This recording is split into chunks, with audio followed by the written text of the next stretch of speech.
What if I told you the smartest jungle survival hacks I've ever seen didn't come from a TikTok expert, a military handbook, or even a YouTube survivalist? They came from my grandpa, a man who never owned a GPS, never packed a titanium stove, and never paid more than $10 for his gear. And here's the wild part. My friend Adam, a hardened solo trekker who's navigated Canada's dense forests and Thailand's humid jungles, still swears by these same methods today. Old school, still relevant, surprisingly genius. These aren't gimmicks. They're survival essentials that have stood the test of time, nature, and evolving technology. Ready? Let's dive deep into Grandpa's jungle survival hacks that will shock you with their simplicity and power. The tin can stove. Reliable, reusable, free. When it comes to cooking or boiling water in the wild, carrying a bulky stove or expensive fuel cans can weigh you down.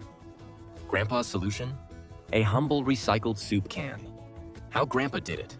After finishing a can of soup or beans, he'd clean it, then carefully punch about 8 to 10 small holes near the top rim and another set around the base using a sturdy can opener or a knife. These holes served as air vents, allowing oxygen to flow and feed the fire inside the can. Inside the can, he'd stuff dried pine needles, birch bark, or cotton balls soaked in rubbing alcohol. When lit, this created a small but fierce flame, enough to boil water quickly or cook a simple meal. He never worried about perfect flame control or fancy burners. The stove was light, easy to replace, and could be made anywhere, anytime. Why this hack remains a winner? Fast forward to 2025, and Adam's setup is almost identical. He uses small tuna cans for portability, adds a metal mesh grid on top to hold cookware steady, and fuels it with hand sanitizer or denatured alcohol. The principle is timeless, lightweight, low cost, and functional. Bonus tip: wind can kill small flames. Grandpa wrapped his tin can stove in aluminum foil to act as a windbreak. In fact, he had a quirky trick. He tucked a strip of foil inside his sock cuff. This doubled as wind protection and added warmth to his ankles on chilly mornings. Where to find materials? Facebook Marketplace or thrift stores are gold mines for canned goods. Buy bulk canned food, eat it, then repurpose the empty cans for your next trip. No need to buy expensive survival gear when you can recycle for free. Real story. I remember once during a sudden rainstorm while camping, our expensive backpacking stove flooded and refused to light. Grandpa, calm as ever, whipped out his tin can stove, lit it under a tree shelter, and had us warm tea in minutes. Adam, impressed by the simplicity, started carrying a tin can stove as backup for his solo jungle trips. Salt and Ash Toothpaste, an old-school oral hygiene that works. Keeping your mouth clean in the jungle is tougher than it sounds. Toothpaste tubes are bulky, heavy, and prone to leaking. Grandpa's answer was straightforward. Mix wood ash with salt to create a natural antibacterial toothpaste. Why ash and salt? Wood ash is alkaline, which neutralizes acids produced by bacteria that cause tooth decay. It also contains tiny abrasive particles that help scrub teeth clean. Salt acts as a natural antiseptic, killing harmful bacteria and reducing inflammation. Together, this combo disinfects, whitens teeth, and keeps bad breath at bay, all without any fancy packaging or chemicals. Adam's modern upgrade. Instead of raw ash and salt, Adam carries a small film canister with baking soda and activated charcoal powder. Same principle, just a fresher, more portable and odorless formula. How to use? Dip a finger or small twig into the mixture and gently brush teeth and gums. Rinse with water from your water bottle or stream. No need for a full tube of toothpaste on a week-long trek. Pro tip: if you're worried about the gritty feel, sprinkle a bit of dried mint leaves crushed with the mix. It freshens breath naturally. Cultural note: many indigenous tribes worldwide still use ash for oral hygiene, proving its effectiveness through generations. So, you're tapping into ancient wisdom here. Candle in a can. Light, heat, signal, the multi-tool. A reliable source of light can mean the difference between calm nights and desperate searches in the dark. Grandpa always carried a simple wick candle inside a small metal Altoids tin. Why this works? This tiny candle provides soft light for camp chores, a gentle heat source to warm cold hands or dry damp socks, and in emergencies, can be used as a quiet, smoke-free signal. Adam's version. Adam takes it further. He melts wax into sardine tins, inserts a wick poked through a small piece of cardboard, and creates makeshift lanterns that burn longer and brighter than many commercial tactical lanterns costing $30 or more. Extra tips. Use leftover candle stubs or broken crayons as wax sources. Recycle what you have. Adding a drop of citronella or lavender essential oil to the wax helps repel mosquitoes while burning. Keep the candle covered with a thin metal or glass cover when not in use to protect it from rain. Safety note: Always place candles on non-flammable surfaces and never leave unattended near flammable gear. The onion trick for mosquitoes, nature's bug repellent. Mosquitoes are the bane of any jungle trekker. Grandpa swore by rubbing onion skins on exposed skin to repel these pests. How does it work? Onion skins release sulfur compounds and strong odors that mosquitoes find unappealing.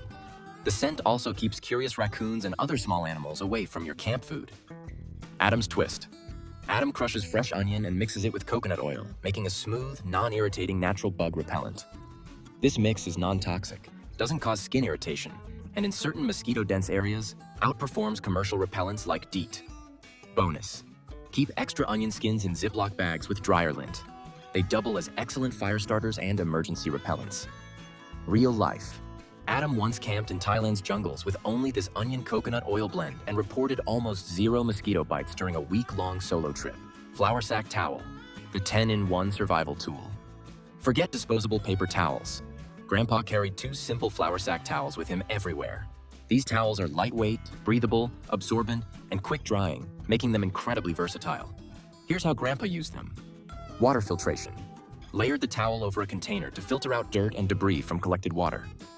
Pot holder. Wrapped hot cookware handles to avoid burns. Bandage. Used as a makeshift sling or to bind wounds.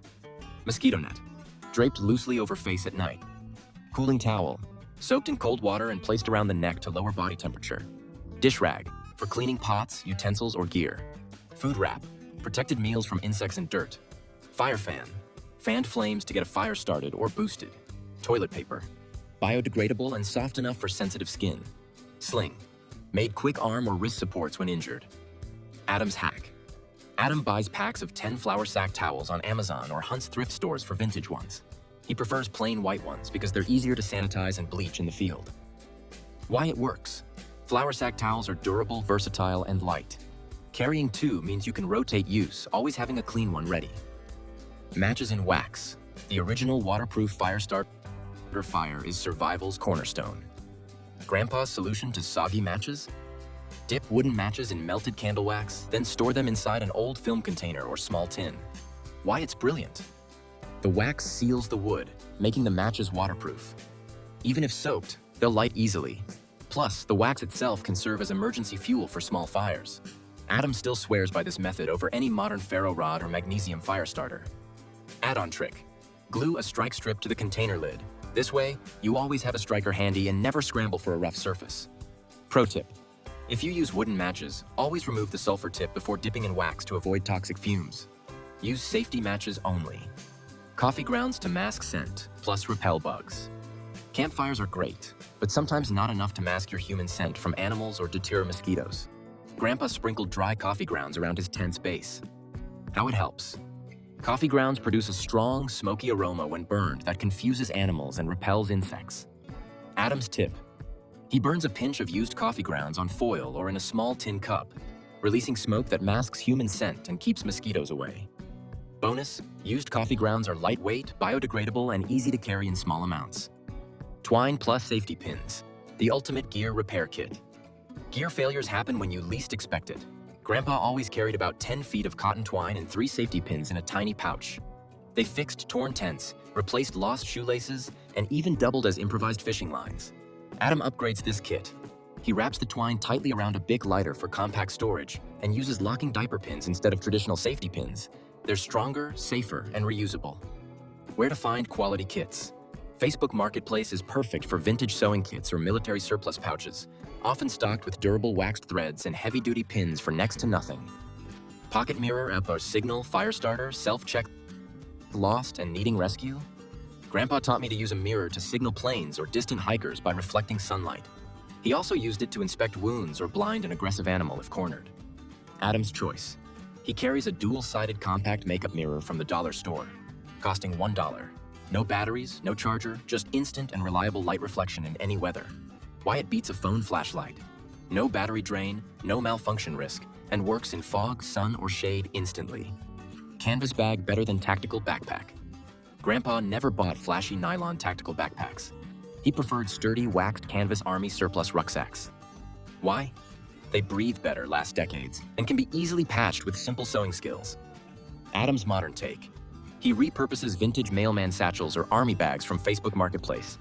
These bags are breathable, customizable, and tough as nails. Want to see these hacks in action? Next week, we're taking Grandpa's old-school survival wisdom and testing every trick in real jungle conditions with Adam. Subscribe now so you don't miss part 2. Wild Animal Survival plus Weatherproof Hacks, our most intense episode yet.